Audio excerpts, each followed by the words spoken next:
August 12th, 1908.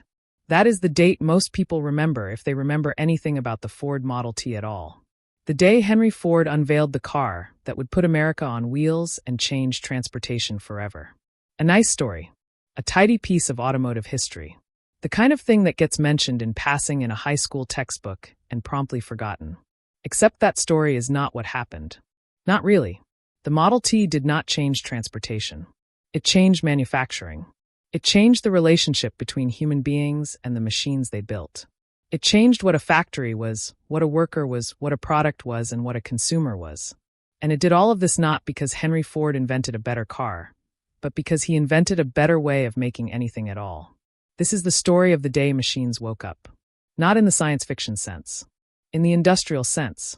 The day that manufacturing stopped being a craft practiced by skilled human hands and became a system, a science, a self-replicating machine that could scale to a degree that no previous civilization in human history had even thought to attempt. Welcome to the industrial ledger. This is where we go beyond the product to examine the system that made it possible. If you are fascinated by the machinery underneath the machinery, you are in exactly the right place. Hit subscribe and stay with this. Before the Model T, cars were luxury objects. Handmade. Expensive. Assembled in small workshops by skilled craftsmen who knew every part of the vehicle they were building because they had personally fitted most of those parts by hand. A single car could take weeks to complete. The price reflected that. In 1908, the average automobile cost around $2,000, which in an era when the average American worker earned less than $500 a year, made car ownership a pastime for the wealthy and nobody else. Henry Ford looked at this system and saw waste. Not waste in the moral sense. Waste in the engineering sense. He saw skilled labor being deployed inefficiently. He saw hours spent on tasks that could be simplified. He saw complexity where standardization was possible. And he saw an entire potential market, millions of ordinary American workers, sitting untapped because the product was priced beyond their reach. The problem was not the car. The problem was how the car was made. Ford did not invent the automobile. That credit belongs to Carl Benz in Germany in 1885. Ford did not invent the assembly line concept either. Meatpacking plants had been using disassembly lines for decades, breaking down animal carcasses into component parts with ruthless efficiency. What Ford did was take that concept, reverse it, and apply it to manufacturing with a level of precision and commitment that nobody had attempted before. The first Model T rolled off the line at the Piquette Avenue plant in Detroit on August 12, 1908. It was a solid, reliable, relatively simple automobile.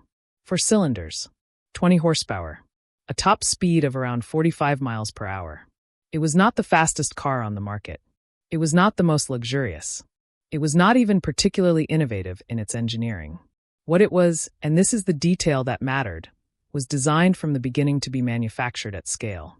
Every part was standardized, interchangeable, machined to tolerances that allowed any given component to fit into any given vehicle without custom adjustment. This was not how cars had been built before. This was not how most products had been built before. Craftsmen prided themselves on their ability to adjust, to fit, to make each piece work with the specific pieces around it. Ford eliminated that entirely. A Model T crankshaft was a Model T crankshaft. It fit. Every time. In every car. No exceptions. That decision, that single design philosophy of absolute interchangeability, was the foundation on which everything else was built. But the Real Revolution did not happen in 1908. It happened 5 years later, in 1913, at the new Highland Park plant, when Ford and his engineers did something that changed manufacturing forever. They made the car move, not under its own power. That came later. They made the car move through the factory.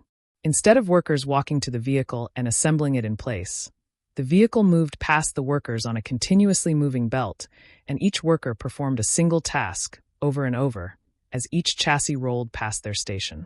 Install a bolt. Tighten a nut. Attach a component. Move to the next chassis. Repeat. The moving assembly line.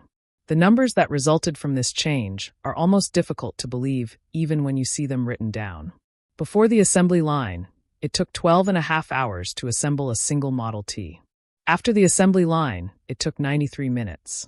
12.5 hours to 93 minutes. That is not an improvement. That is a transformation of the fundamental nature of what manufacturing meant. And the price of the car followed that transformation downward.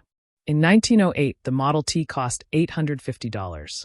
By 1916, it cost $360. By 1925, it cost $260. The car that had been a luxury object for the wealthy in 1908 was, by the mid-1920s, affordable to the average industrial worker. 15 million Model Ts were produced between 1908 and 1927. 15 million. Half the cars on American roads at the peak of Model T production were Model Ts. The vehicle had gone from a niche product to a ubiquitous feature of daily life in less than 2 decades. That is what happens when you do not just build a product. You build a system. Here is part 2 of 2 final. But here is the thing that gets left out of the comfortable version of this story. The version where Henry Ford is the visionary genius who democratized the automobile and put America on wheels and made modern consumer culture possible. That version is true, but it is incomplete. Because what Ford built was not just a more efficient factory. It was a fundamentally different relationship between human beings and work. Before the assembly line, a craftsman built things. After the assembly line, a worker performed tasks. The difference is not semantic. It is existential. A craftsman understood the entire object, took pride in the whole, could look at a finished product and see their contribution woven through every part of it. An assembly line worker tightened the same bolt on the same component 800 times a day and never saw the finished car drive away. Ford knew this. He was not blind to what he had created. And he knew that the mind-numbing repetition of assembly line work was going to produce exactly the kind of worker dissatisfaction that led to high turnover, low morale, and unionization efforts that would threaten his entire operation. So in 1914, Ford made another decision that changed everything. He doubled wages. Overnight. From $2.50 a day to $5 a day. The $5 workday. The reaction from other industrialists was immediate and furious. Ford was accused of being a traitor to his class, of destroying the labor market, of creating expectations that no other employer could meet. But Ford was not being generous. He was being strategic. He understood something that his critics did not, that the assembly line he had built required a stable, disciplined, reasonably content workforce to operate at maximum efficiency. And that $5 a day was enough to keep workers from leaving, enough to reduce the turnover that was costing him millions in training and lost productivity, and crucially, enough to turn those workers into customers. Because a factory worker earning $5 a day could afford to buy a Model T.